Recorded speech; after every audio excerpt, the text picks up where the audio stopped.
So I found Canadian Prepper's video interesting. He's talking about the big one coming and how everybody's sensing everything. And a long time ago, I talked about a lot of the things contained in his video.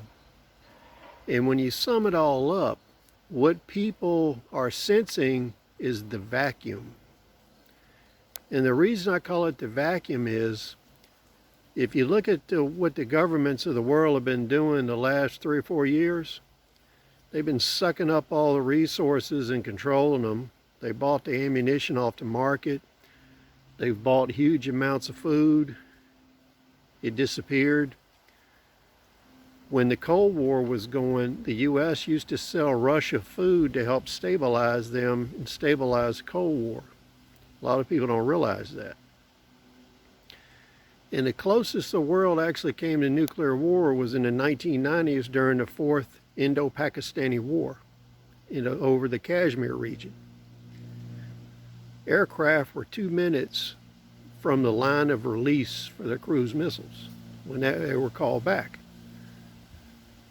And today, things are actually more unstable. And I would agree with Canadian Prepper. We've been at war for a while. And where I disagree with most of the experts, I made many statements and I made videos over the last 8 years explaining to people when World War III starts, you have what you have on hand. And if you still have the capacity to wage war after the initial exchanges over the first couple months, you would go back to probably World War II technology and manufacture what you could at the time. So after a nuclear war like that, the quality and technology of weapons would decline to the point of whatever could be manufactured at the time. The other thing to think about is a video I did a long time ago on California's nuclear war preparedness and survival plan.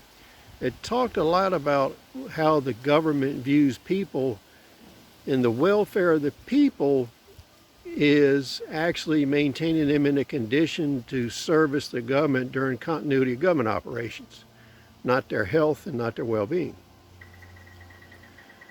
When you look at what's going on, the supply chain interruptions can be seen as an embargo by China against the United States.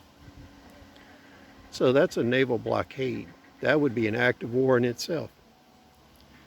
The people in the United States that are facilitating Chinese operations would be considered enemy combatants. The question is whether this is going to become public policy and public knowledge. But I think everybody knows something's coming and that it's going to be a long-term outcome. If we continue on the path we are, we will at least have a long-term massive global depression. If it progresses beyond that, we will have World War III.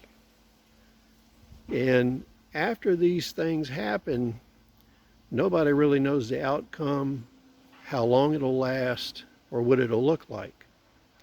But what we do know is most armies of the world do not look at a separation between conventional and unconventional warfare or nuclear warfare like academics do.